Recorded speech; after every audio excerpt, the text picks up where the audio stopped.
Ang kwentong ito ay hango sa totoong buhay. Karanasan ito ni Kuryo. Taong 1971, Carabalan, Negros Occidental.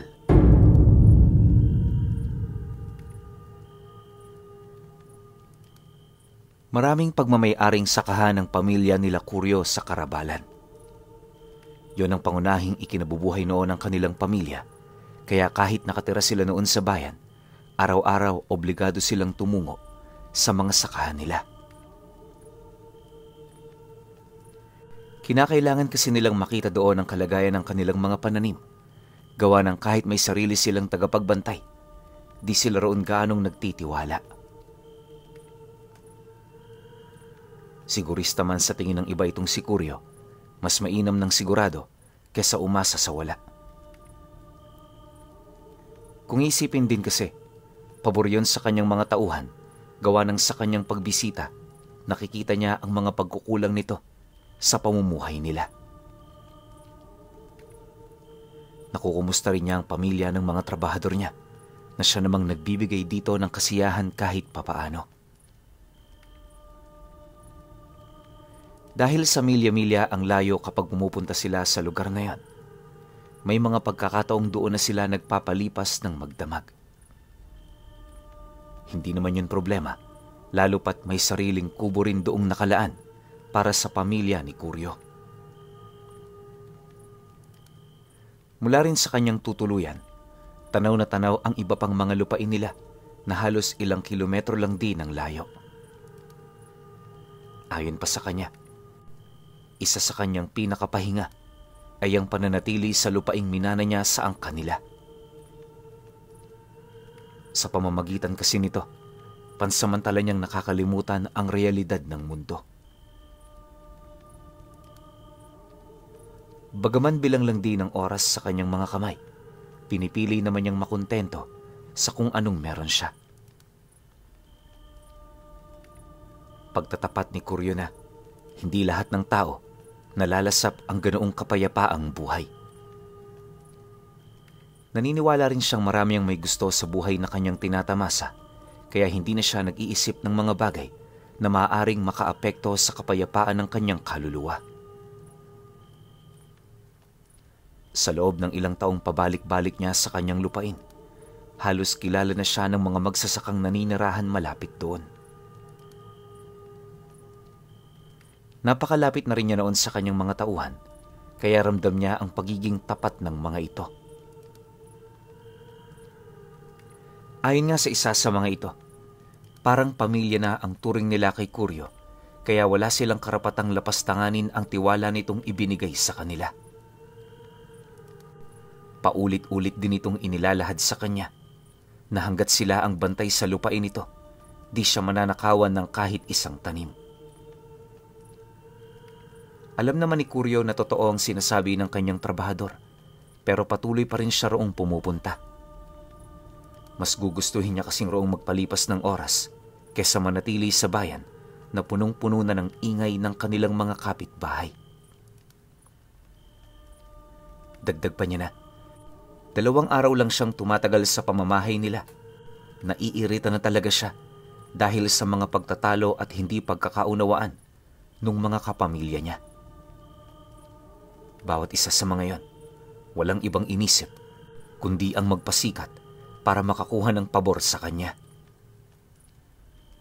Iniiwasan naman niyang mangyari ang ganoong bagay dahil paniguradong marami ang maiinggit. Para tuluyan yung maiwasan, nagdesisyon siyang palaging bisitahin ang kanilang lupain. Pabor naman dito ang kanyang asawa, gawa ng mas mapayapa ang bahay nila kapag malayo siya. Sa pagsapit naman ng taong ito, normal pa rin naman ang nangyayari sa pamilya ni Kuryo. Kagaya ng nakasanayan, marami sa mga tauhan niya ang araw-araw na bumibisita sa lugar nila para makausap siya. Masaya naman niyang kinakausap ang mga ito, pero hindi rin yun gaanong nagtatagal dahil sa dami ng kanyang mga trabaho.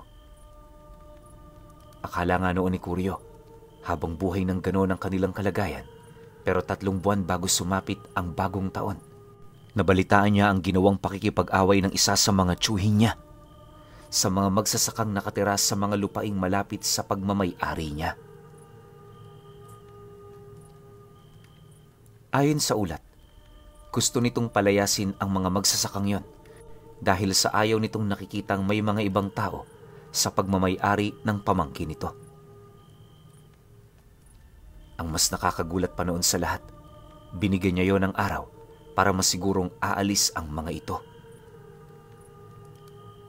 Idinamay din ito ang pangalan ni Kuryo upang mas maging makatotohanan ang kanyang mga sinasabi. Nang malaman naman niya ito sa isa sa kanyang mga tauhan, dali-dali naman niya itong isinama sa likod ng kanilang bahay para makausap. Pagtanong niya rito kung ano naging reaksyon ng mga magsasaka, seryoso namang sumagot sa kanya ang tauhan niya. Hindi ho sila natuwa sa inasal ng tiyuhin ninyo. Sabi nila sa akin, gusto nila kayong makausap sa lalong madaling panahon. May lilinawin sila, kaya humanda kayo sa inyong mga maririnig. Alam ko kung kilala nyo na ang mga yan, kaya hindi na ho ako magbibigay ng karagdagang detalye ukol sa kanilang mga pinaplano. Pagkarinig naman ni Kuryo sa sinabi nito, napamura lang naman siya habang nakatingin sa malayo. Hindi niya kasi inaasahang mangyari ang bagay na yan. Gawa ng matagal niyang sinabi sa kanyang mga tiyuhin na wag pakikialaman ang mga taong nakatira sa lugar. Upang mabigyang linaw naman ang mga nangyari, personal niyang tinungo ang bahay ng tiyuhin niya para pagpaliwanagin ito. Sumama na rin noon ang kanyang trabahador nang sa gayoy masaksihan nito ang kanyang mga gagawin. Sa pagdating naman niya sa bahay ng kanyang tiyuhin, nadatnan niya itong nakikipag-inuman sa mga kapatid nito. Lasing na rin yon, kaya kahit ilang beses niya na itong tinatawag, di pa rin yon nakikinig. Makalipas pa ang ilang minuto, nang medyo mapuno na siya, dali-dali naman niyang nilapitan ang tiyuhin niya, sabay tapon ng basong hawak nito. Matapos naman niya itong gawin, dahan-dahan ang sumilay ang tiyuhin niya sa kanya, habang pabulong na nagmumura. Nang marinig naman ni Kuryo ang sinabi nito, persahan naman niya itong iniangat sa kinauupuan nito, sabay wika rito ng, Tiyo, bakit naman ganun? Alam mo ba kung anong ginawa ninyo? Dahil dyan sa katigasan ng ulo mo, mapapahamak ang pamilya mo. Wala naman akong pakialam sa'yo eh. Kaya ako nandito, dahil hindi ko matanggap na pati ako dinamay mo sa kabulastugan mo. Humanda ka, Tiyo. Yung mga ginawa mo, sabay-sabay ang babalik sa'yo. Nang marinig naman ito ang kanyang sinabi, pilit naman yung sumagot sa kanya. Ngunit dahil sa kalasingan nito, halos hindi na rin sila magkaintindihan. Maya-maya pa, nang hindi na niya maatimang pinagsasasabi nito, agad naman niya yung binalik sa upuan, sabay tadyak ng malakas sa dibdib nito. Matapos naman niya itong gawin, agad naman yung humandusay sa lupa habang dahan-dahang nagpupumilit na bumangon. Ang mga kainuman naman ng tiyuhin niya noon, di nakialam sa kanilang pagtatalo, kaya patuloy lang ito sa pag-inom na parabang wala itong nakikitang kumusyon. Hindi naglaon, dahil na rin sa ingay nilang dalawa, napilitan na ring lumabas ang tiyahin nito. Ito na ang umawat sa kanila, kaya bilang nakatatanda, pinili na ni Kuryong pakalmahin ang kanyang sarili. Matapos ang ganoong kaganapan, hindi na rin siya nagtagal sa lugar. Bago niya rin to iwan, inabisuhan niya ang tiyahin niya na paalalahanan ng asawa nito ukol sa mga bagay na ginagawa nito. Dagdag pa niya na, mas mainam na rin na patingnan niya yon sa albularyo para makasiguro. Pagkalahad naman niya ng mga katagang yon, agad naman siyang bumalik sa kanyang pamamahay kahit 10 oras na ng gabi. Pagpasok naman niya sa loob, agad naman niyang inabisuhan ng kanyang tauhan na doon na magpahinga pero tumutol ito. Sa halip ang sinabi nito sa kanya, mas mainam na puntahan na nila ang mga magsasaka upang hindi na yun mag-isip ng masama laban sa kanya. Dagdag pa nito na sakto ang pagkakataong yon para malinis niya ang kanyang pangalan. Matapos naman itong marinig ni Kuryo, pinili naman niyang sundin ang nais ng kanyang trabahador. Naisip niya kasing isa yung magandang ideya upang hindi na siya madamay sa sigalot na kinakaharap ng tiyuhin niya. Makalipas pa ang ilang minuto, agad naman niyang tinawag ang kanyang asawa para isarado ang pinto ng bahay nila. Bago sila umalis, nangako siyang babalik siya ng madaling araw kaya wala itong dapat na ipag-alala. Nang makapagpaalam na siya ng maayos, hindi na rin sila nagtagal pa sa lugar. Upang mabilis naman ang lakad nila, sumakay na sila noon ng kabayo. Bitbit ang isang sulo, mabilis nilang tinahak ang daan hanggang sa kalaunay nakarating na nga sila sa mga lupaing malapit na sa pagmamay-ari niya. Pagdating naman niya sa lugar na yon, agad namang tumambad sa kanya ang mga kubo ng mga magsasaka. Habang papalapit sila sa lugar, napapansin naman niyang napakaraming tao ang nasa labas. Gumawa na rin yon ng malaking siga sa gitna ng kanilang lugar na parang meron itong pinaghahandaang malaking salo-salo. Dahil dito, dali-dali naman sila roong lumapit habang masayang binabati ang bawat isa sa mga ito. Nang mapansin naman sila ng mga magsasaka, agad naman yung nagsitahimik at kasabay nito ang pagsilay niya sa pinuno ng pamilya na nakaupo malapit sa may siga. Pagbaba naman ni Kuryo ng kabayo, agad naman siya nitong inabisuhang lumapit na siya namang walang pagdadalawang isip niyang ginawa. Sa pagupo niya sa tabi ng matandang yan, hindi na rin siya nagdalawang isip na ilhad ang kanyang mga nalaman. Ayon sa kanya, wala siyang kinalaman sa pinaggagawa nito at lalong hindi niya ito pinahintulutang tumungo sa kanyang lupain.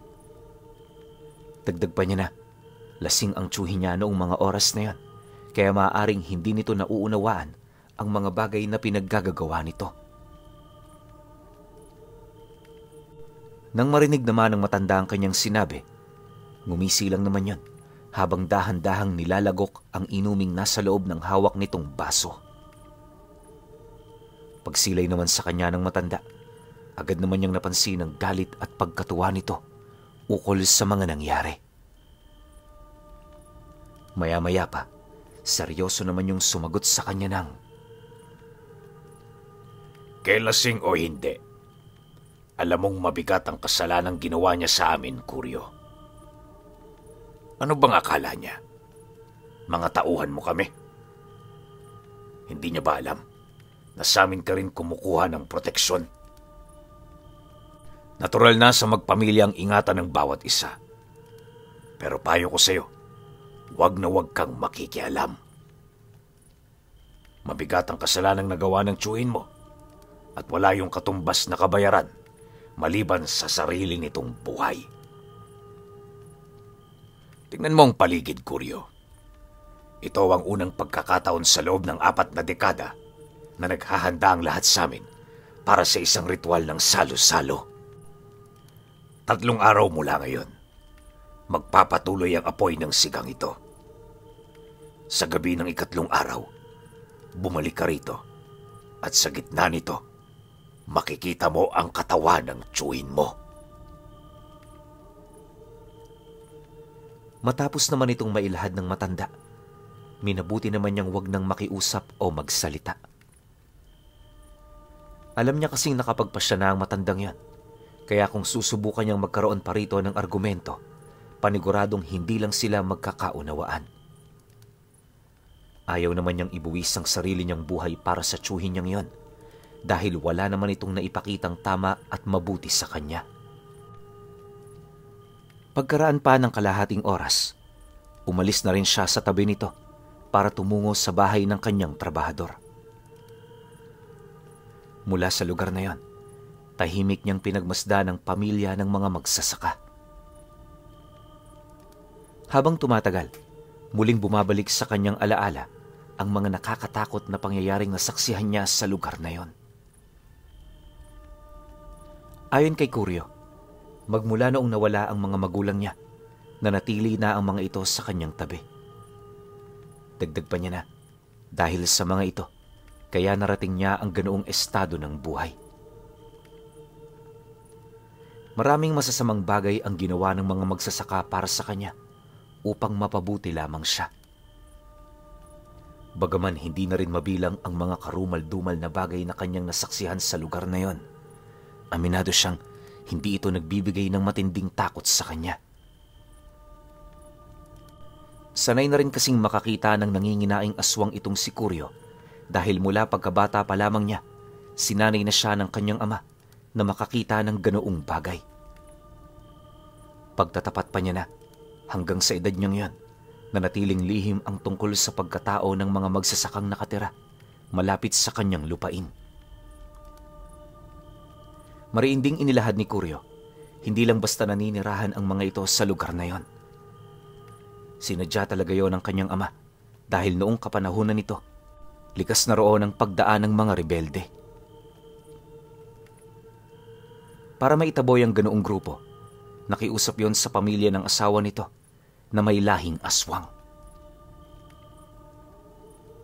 Dahil sa pagmamahal ng mga nilalang na yon sa kanilang anak, nagdesisyon ang ama nito na sumunod sa nais ng ama ni Kuryo. Magmula noon, doon na nanirahan ang matanda para gumabay sa pagmamay-ari nilang lupa. Hindi naman yun nagdulot ng matinding peligro sa lugar sa kadahilan ng karne ng hayop at tao ang kinakain nito. Di rin ito gaanong gumagala tuwing gabi at nakatuon lang ang mga wisyo nito sa pamumuhay sa araw-araw. Subalit, kapag nagambala ang mga nilalang na yon, hindi yun tumitigil hanggat hindi napapatay ang kanilang kaaway. Ayon pa kay Kuryo na, sa lahat ng lahi ng mga aswang, yon ang may pinakamatinding pamamaraan ng pagkimkim ng galit. Tipong kahit patay na ang mga ito, kaya pa nitong isabay sa hukay ang taong nakagawa sa kanila ng masama. Sa pagsapit naman ng sumunod na araw, minabuti naman niyang makikape na muna bago umuwi sa kanila. Habang nag-aalmusal siya kasama ang kanyang mga trabahador, inabisuhan naman niya itong panatilihing lihim ang mga bagay na kanilang nalalaman. Dagdag pa niya na susubukan niyang iligtas ang tiyuhin niya nang hindi yun direktang tinutulungan. Nang marinig naman ito ng kanyang mga trabahador, agad naman yung sumang-ayon sa kanyang nais. Ayon pa sa isa sa mga ito, kahit siya man sa sitwasyon ni Kuryo, ganun din ang kanyang gagawin. Matapos ang kanilang naging pag-uusap, dali-dali naman siyang umuwi sa kanila. Habang binabaybay niya noon ang daan, nakasalubong niya pa ang mga magsasaka na kasalukuyang naglalakad pabalik sa pamamahay ng mga ito. Sa unang tingin, hindi mo aakalaing mga aswang ang mga nilalang na yan dahil sa kanilang pangkaraniwang anyo. Napakadali rin para sa kanila na manatili sa ilalim ng sikat ng araw na hindi gaanong naaapektuhan ang kanilang mga lakas. Paglagpas naman niya sa mga ito, paulit-ulit naman niyang pinalo ang kanyang kabayo hanggang sa kalaunay masipat na niya ang daang nagdudugtong pabalik sa kanilang baryo. Pagdating naman niya sa kanilang tahanan, agad namang tumambad sa kanya ang tiyuhin niyang kanina pa palang naghihintay sa kanya. Pagharap naman nilang dalawa, galit naman yung tumayo, sabay amba na lulusubin siya. Nang mapansin naman yon ng mga kapatid nito, pilit naman nila itong pinigilan upang hindi na lumala pa ang gulong ginawa ng kanilang pamilya. Sa halip din na idaan nila ito sa dahas, kinausap siya ng iilan sa mga kapatid nito na kung maaari pag-usapan na lamang nila yon ng maayos. Magpakumbaba ang dapat magpakumbaba at tumanggap ng pagkakasala ang nagkamali. Nang marinig naman ni Kuryo ang sinabi ng mga ito, Hindi naman siya nagdalawang isip na sumang-ayon. Kahit galit na galit siya noon sa tiyuhin niyang yon, kalmado pa rin siyang umupo sa harapan nito upang mapag-usapan nila ang pinagmula ng gulo. Makalipas pa ang ilang minuto, nang mabigyan na siya ng pagkakataong makapagsalita, agad naman niyang inilahad ang lahat ng bagay na kinakailangang malaman ng mga ito. Inabisuhan din niya yon na wala itong karampatang palayasin ng mga magsasaka, gawa ng ang yumao niyang ama ang nagbigay ng karapatan sa mga yon na doon yun tumira. Matapos naman niyang mailahad ang kanyang nais sabihin, napansin naman niya ang galit sa pagtutol ng kanyang tiyuhin. Pakiramdam niya, wala itong balak na magkaayos sila. Sa halip ang nais nitong mangyari ay huwag yung mapahiya. Inaasahan naman niyang mangyari ang bagay na yan, lalo pat hindi yun ang tipo ng tao na madaling tumanggap ng pagkatalo. Di rin ito marunong magpakumbaba, kaya yung pag-uusap nila sa una pa lang, alam na niyang balewala. Hindi naglaon. Nang mapagtanto naman niyang wala nang patutunguhan ng kanilang pag-uusap, nakaramdam naman siya ng pananawa sa pag-uugali nito.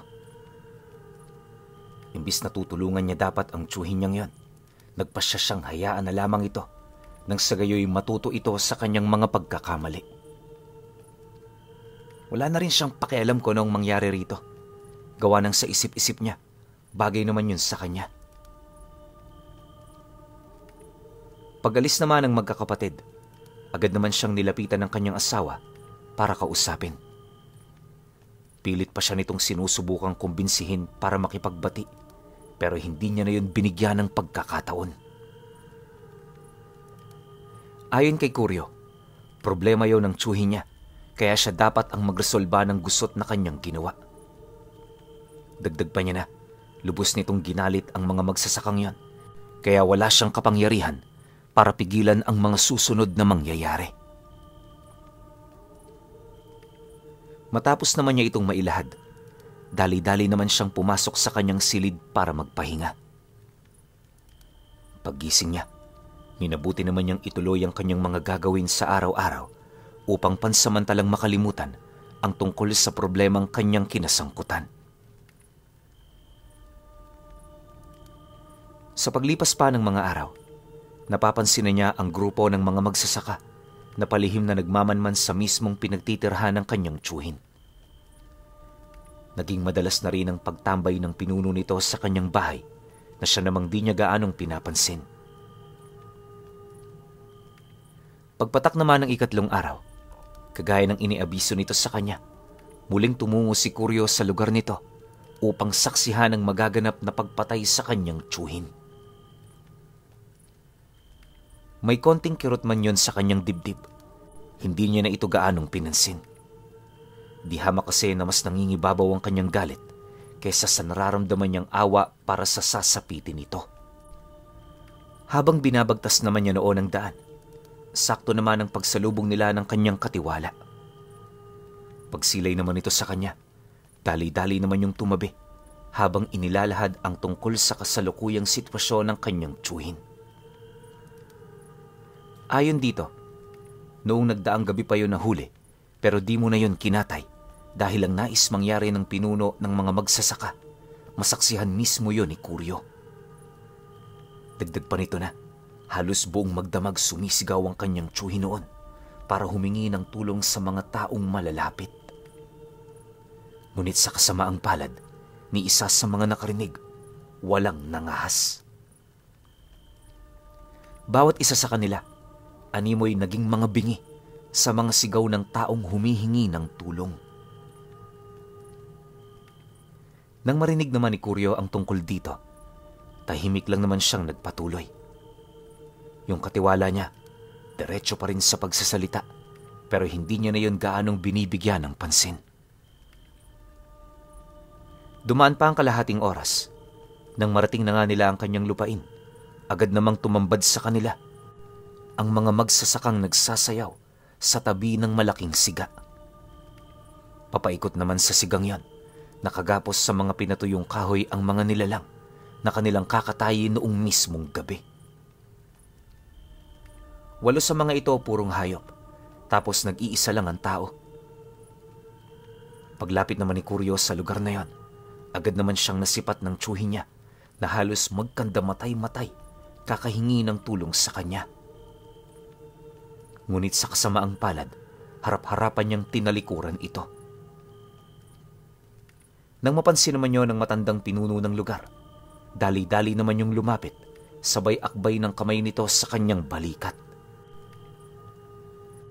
Nang maramdaman naman niya ang malalim na hinga ng matanda, bahagya naman siya roong napasilay at kasabay nito ang pagwika sa kanya ng matanda ng, "Huwag ka sanang magagalit sa gagawin namin ito. Matindi na ang pagkakasala ng tsuhin mo, kaya kailangan na rin naming tuldukan ang lahat. Hindi man namin ito kagustuhan, pero wala kaming magagawa. Pumapabor ka ba sa pasya naming ito, apo ko?" Nang marinig naman ni Kuryo ang sinabi nito, dahan-dahan naman siyang sumagot doon ng, "O holo, gawin niyo ho kung noong dapat. Kami naman makikinood na lang." Pagkalahad naman niya ng mga katagang yon, agad namang tumawa ang matanda. Makalipas pa ang ilang minuto, muli itong bumalik sa harap ng siga upang ipagbigay alam sa lahat ang kanyang pagsuporta sa nalalapit na piging. Matapos naman yung ibahagi ng matanda sa kanyang mga kasama, agad naman itong sinimula ng pagkatay sa kanilang mga alay. Paglapit naman ito sa tsuhin niya, parang baboy nitong tinusok sa tumbong ang taong yon gamit ang isang mahabang kawayan. Sa pagbaon naman ng kawayan sa katawan nito, kitang-kita niya ang pamimilipit sa sakit ng tsuhin niya habang pilit pa ring lumalaban para mabuhay. Ngunit nang marating na ng talim ng kawayan ang sa may parteng bituka nito, wala na yung nagawa kung hindi ang mapanganga habang dumidilat ang mga mata. Segundo lang noon ang naging pagitan nang magsimula itong mangisay at kalaunay mawala ng buhay. Matapos ang mga pangyayari, para naman itong palakang sinusunog sa nagngangalit na apoy ng siga. Halos ilang minuto lang yung tinusta ng lolo niya at pagkatapos nun inilahad na niya ito sa lahat ng kanyang mga kasama. Habang abala naman sa pagkain ang mga nilalang, kampante lang naman siyang nagmamasid kasama ang trabahador niya. Matapos ang nasabing salo-salo, minabuti naman nilang bumalik sa kubo kung saan siya nanunuluyan.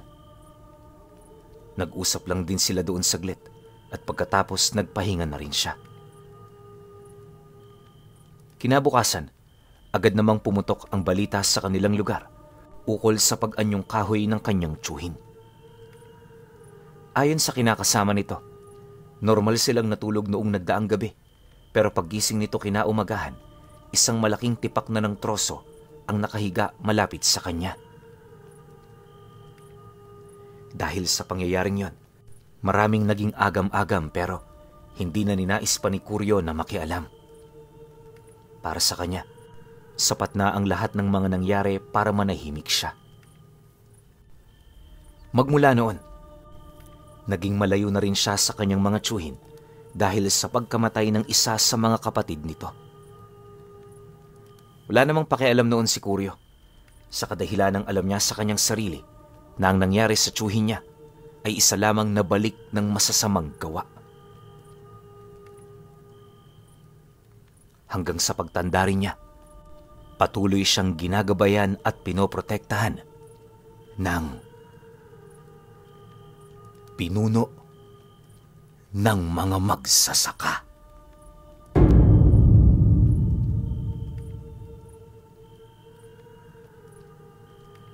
Okay. Opinyon ko sa kwento. Alam nyo, tong kwentong to, wala naman na tong ibang dapat pang ipaliwanag kasi obvious naman na talaga. Alam din naman ni Kuryo na yung nangyari sa tsuhin niya karma. 'Di ba? Huwag natin laging idahilan na nasa impluwensya tayo ng alak. Kasi unang-una, katawan natin 'to. tayo may control kung hanggang kailan lang o kung hanggang saan lang yung limitasyon natin. Tapos yung iinumin nating alak, dapat lagi tayong nagtitira. 'Di ba? Na merong pang-uwi. 'Di ba nga joke pa 'yan nung unang panahon pa na magtira ka pang uwi. Yung banat ng mga manginginom.